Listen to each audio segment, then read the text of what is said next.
Beanie fans, and welcome to another episode of the Shite and Sarcasm Engineering Show. Mainly shite, really. In today's episode, where we usually go and ream the fuck out of some overpriced shit, we have this. This isn't quite overpriced, I wouldn't say that yet, but it does look remarkably similar to some pieces of shit that you could get from one of the Axis countries in Southern Europe when they're not on their 3-hour fucking lunch breaks.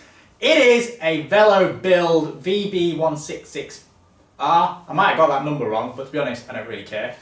And it was bought anonymously. Well, it wasn't totally anonymous. My secretary, called Hannah Harper, you will find her on various tube channels, or hub channels. We'll leave it at that. Anyway, it came to me directly from Velobuild, and this was actually quite, popular in terms of a request to review because they are cheap. So the whole thing, I think, was about 900 quid, $900. I mean, the pound's quite weak at the moment, but there we go. Right, let's begin. So in the shipment, you'll get a large customs bill.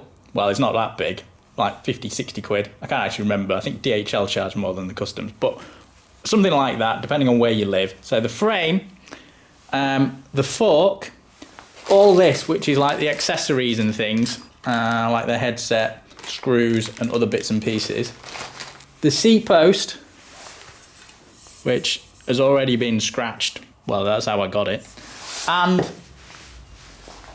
the handlebars. Let's do the weight first. It's about 1,200 grams for the frame. Seat post comes in at 220 grams. The bars are 385 grams. And the fork is 500 grams. This box, well, this bag of random crap, which half of it you probably won't use, is 250 grams. Right, so let's start off with the seat post. It is a fairly traditional affair. It's very similar to the seat post that our ITM used to make. So it's 2 bolts. That bolt kind of holds this whole assembly in, and then this one is where your adjustment is. So you can get to that one from underneath. If you have a Seller SMP saddle, you can get to that one as well. You've got probably 15, 20 degrees of adjustment there, if you like to have your balls in that kind of angle. The other end of the seat post is quite thick, especially at this point. When you can look at that, there's no void there, and usually getting compaction around there is quite problematic. Now when I went down there to check it, couldn't really see anything. I mean, it is an awkward shape to check. But overall, I'd say that was a pass. These are the carbon handlebars that came with it. I think they're 42 centimeters between centers. Doesn't really matter. I've taken this cover off so that you can see inside of it. The way it's been built, it looks, fairly well made. There's no real flaking. Well, okay, there's a little bit around there, and then when I shove the camera down, there is a bit of wrinkling around it. This is quite a tricky shape to get good compaction around because the radii are quite tight, so the probability of a void in here is quite high. It's just difficult to detect because of the shape, so that's not straightforward. But overall, I mean, it looks okay. There's nothing geometrically, there's nothing I could find that was untoward. Again, I would say that is a pass. I should point out that this handlebar is set up for internal routing, so the cables come through there. That cover allows you to reroute round, and then it comes out of here. So in respects of design, that's quite a good one to work on. This is the bottom end of the fork, and this is where the brake mounts go. You can see here it needs facing, and again here it looks like they put tape across it and just haven't gone far enough, so someone obviously knew about it. The other bits around here, I mean, it just looks scabby. That paint's just flaking off. I mean, I'm reviewing this as I got it. I haven't done any corrective action at all, so you can see that paint is just coming off there, and it's the same thing over on this side.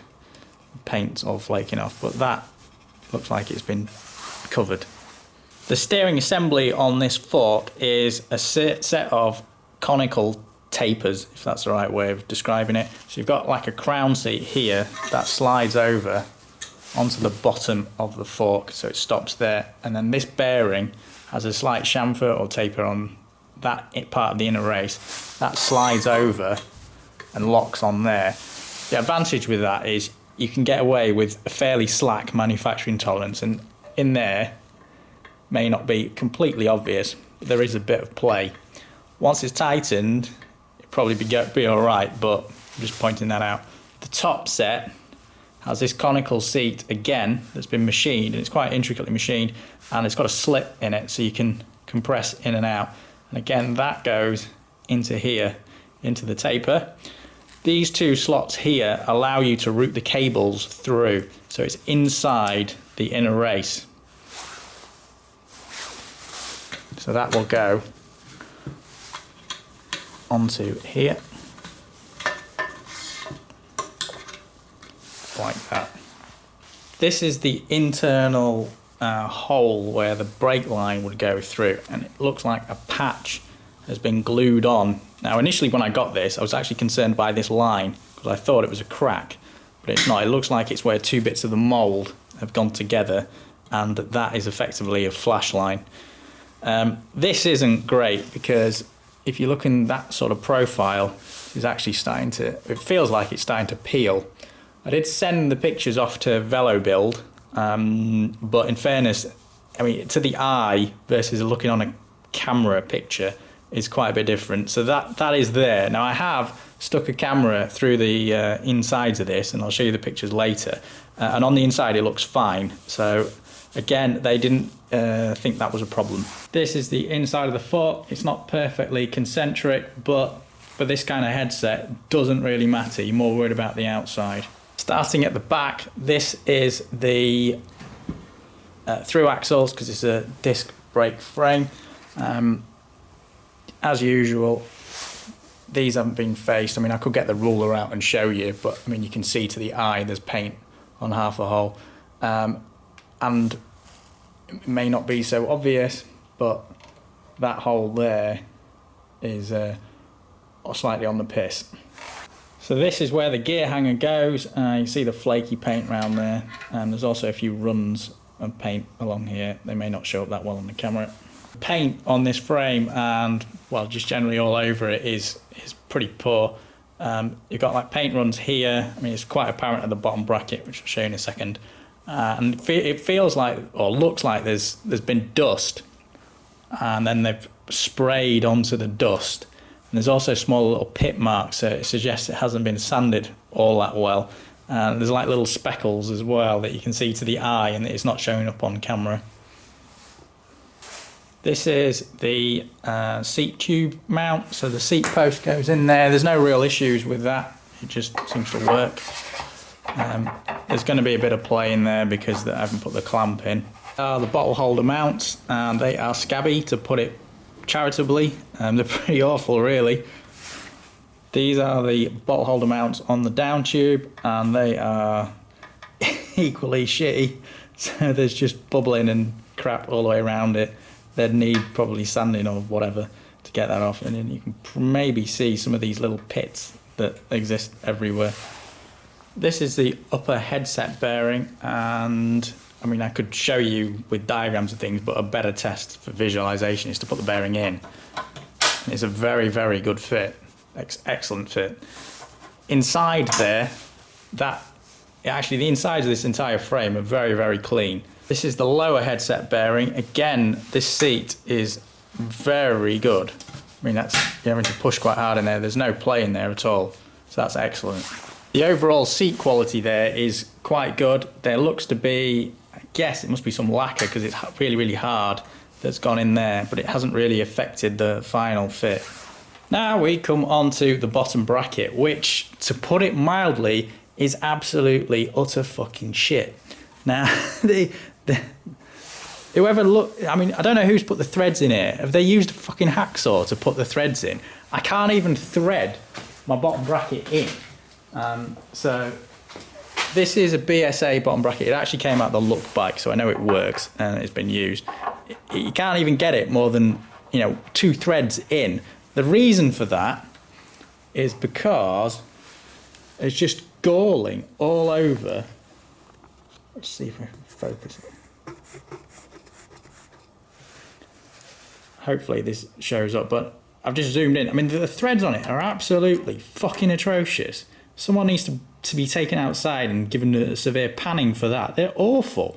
There's like little balls which are gall marks or galling that's taken place, and then it's gone through, you know, all of the threads inside. I can't even thread it. The paint around here is dreadful. I mean, it is just awful. The other side is even worse. It's dreadful. The threads on there, I mean, you can see, hopefully you can just see there's small balls of aluminium that are in there that have just come out. That is a joke. The other schoolboy error is, look at that screw there. So that cover there is secured by that screw and that screw. That screw doesn't actually matter, but this one does. Means that a bottom bracket, which like this one, this is the same diameter as a standard Shimano bottom bracket, so you don't get any more basic than that. Won't actually clear it. You need to cut that screw off. Okay, it's not the end of the world, but I mean, it's just ridiculous. In case it wasn't obvious before, I've put the frame down, and then this is the area. I'm not going to even bother with a ruler to tell you that's not flat. These are the other bits that come with it. So these are the spacers if you want to raise your handlebars. There's a few of them. It's probably about 15 mil, something like that. These things are part of the seat post assembly, as is that, and I guess that. That's about it. You don't get a manual with it, so you will need a bit of thought or email them to figure out how to put the bike together. I think if you've put a few bikes together, then it's not really going to be too indifferent. Right, it is that time of the show again. It is time to check if the pen is working. I'm going to have to think of something better now because I'm getting bored of seeing if the pen is working. Might see if the pen is penetrating next. Right, Velo crap, almost brilliant, and then descends to shite. By Hambini, aged 5. If I've done this correctly, by the time you watch this, there will be merch of some description. Remember to hit like and subscribe if you want more of this kind of engineering carnage and engineering with a hint of sarcasm and wit. And if you're a journalist who's into cycling, you might actually fucking learn something, dipshit. This is the Velo Crap website, and I've hit, well, this is just the front page, I think. Maybe not. This is the front page with the VBR 218, and I think that's the one that's here. It comes in two flavours. So you've got this one, which is the carbon fibre rim brake one, and the carbon fibre disc brake one. And they do look strangely familiar to one of those pieces of shit from the former Axis countries where they take 12-hour lunch breaks and are highly productive. This is the geometry and all that kind of stuff. I think the one thing I noticed was, you've obviously seen the bottom bracket, and you're going to see some more pictures of it. Even in the publicity shots, the paint on it doesn't look great. It looks slightly rough. And then that is a zoom in of the bottom bracket. And if I move this over, the zoom shot, if you look in the top corner, left corner of the zoom shot, you can see even that looks scabby. So that's that. Overall cost is $500-ish plus postage, plus if you're in one of the EU or UK, you'd end up having to pay VAT on that.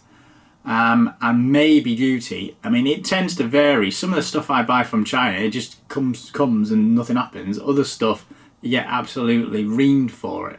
This is the order process that took place. So Hannah with the big jugs ordered it for me, and about 3 or 4 days later, she got a note to say it was out of stock, and was offered the different colour. So we ended up with the silvery white colour.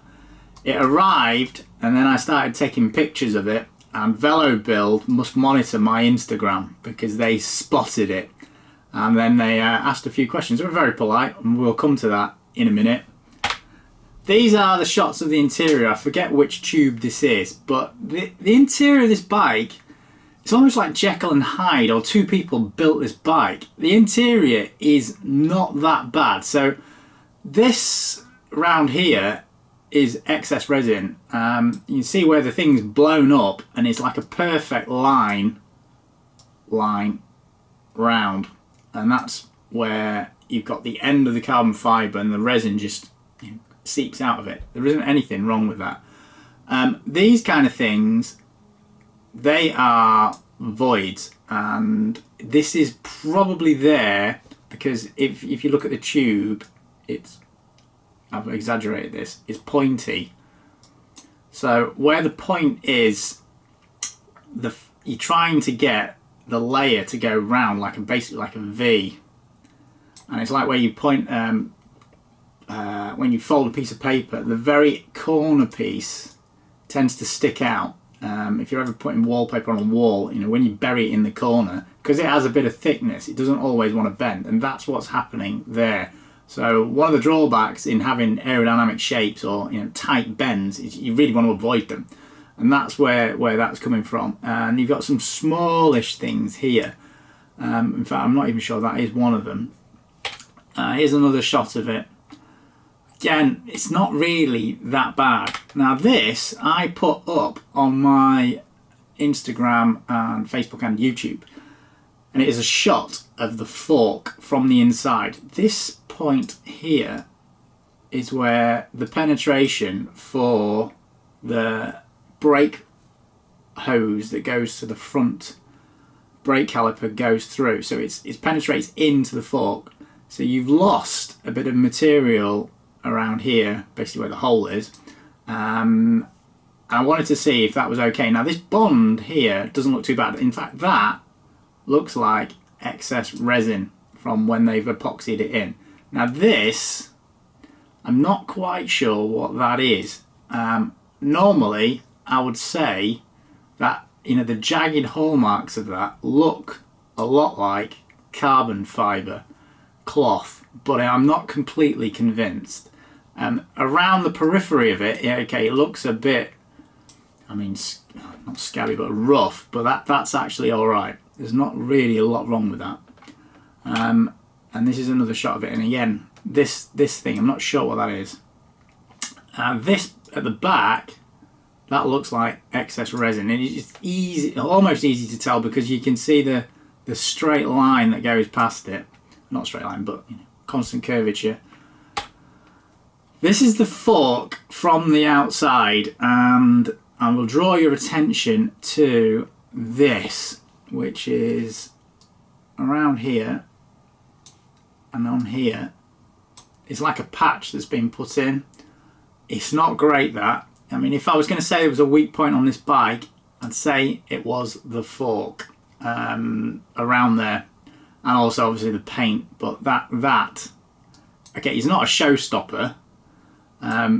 If you took, I don't know, 10,000 people with a bike, maybe one person would have a problem with that. An actual mechanical problem. But in here, so this grey stuff has no real strength. It's just glue. So it's epoxy. The epoxy carbon fibre is a matrix material. So you've got the fibres together, which themselves aren't that strong. When you put the epoxy in and then have the mismatch, then it becomes very strong. It's like putting rebar into concrete. Once it has the rebar, because it's good in tension, and the concrete is very good in compression, you have a very strong material. So it's a composite material. And that's really about it. You've got some lines there, but it's fuck all. This is the fork where the brake caliper mounts, and it really needs facing, but again, that's it. I tried to highlight the crap paint here. So here, if you look there, and here, it's all uneven. It's just everywhere. It's just, as a finished product, it's garbage. Then we've got this. Oh, God. Right. If you look here, and this is a close-up of the bottom bracket, I don't know if that's contamination under the paint or if it's actually just too much paint. It's not clear, and I guess until you sand it off, you'd never know. But all of this, the galling in there, I would say it's just completely unacceptable. I don't know what they've used to thread it. I honestly don't. It's crap. Rubbish. Anyway, what happened was, and I'm being completely upfront with this, Velobuild spotted my Instagram, and then we have a bit of an email exchange, or an Instagram exchange, not an email exchange, and I sent them the first part of the video and asked them to respond, and this is what they said. Hello Hambini 5. I must stress, I think whoever has written this is not Chinese. I think they are a native English speaker, because the quality of their English, everything, is very, very good. So yeah, take that as a compliment to whoever wrote it. In essence, apart from the crap paint, they didn't think there was really a problem with it. I mean, I would argue that there's not like a huge fault with it. It's just a lot of small faults that have added up, which makes it shit. Okay, so there we go. Right, overall, what is this bike like? Well, first of all, I need to caveat this with, is the bike is not built, so I don't know how that is going to end up, because it's going en route to its final customer. So I can't say categorically it rides well or not. So take that how you will. Some bits are really good. The bearing fits into the headset, they were very good, and the quality of the handlebars, I thought, again, was pretty good. Other bits are absolutely shit. Now, the bottom bracket is garbage. I think you'd actually have a bit of a bother trying to thread that from both ends, unless you had possibly even a jig to do it, because I don't think you'd be able to get it started. I don't know, I haven't tried.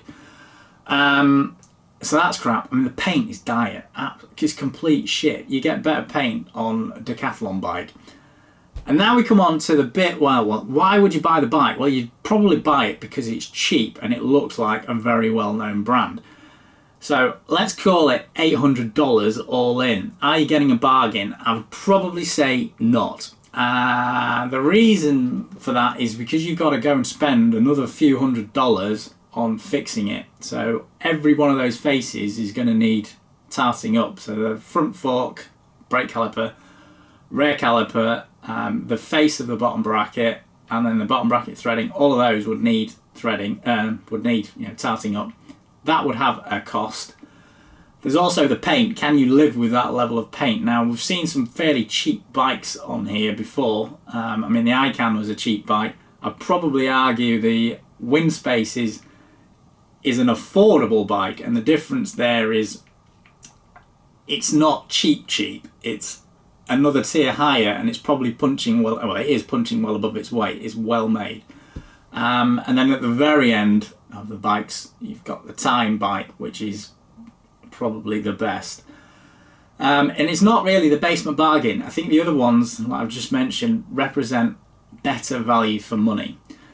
So that's it. This was a bit of an inconclusive Hambini reaming, really. I'm feeling slightly disappointed. Well, anyway, I will now go and console myself balls deep inside the hairdresser. And as always, keep banging the hairdresser.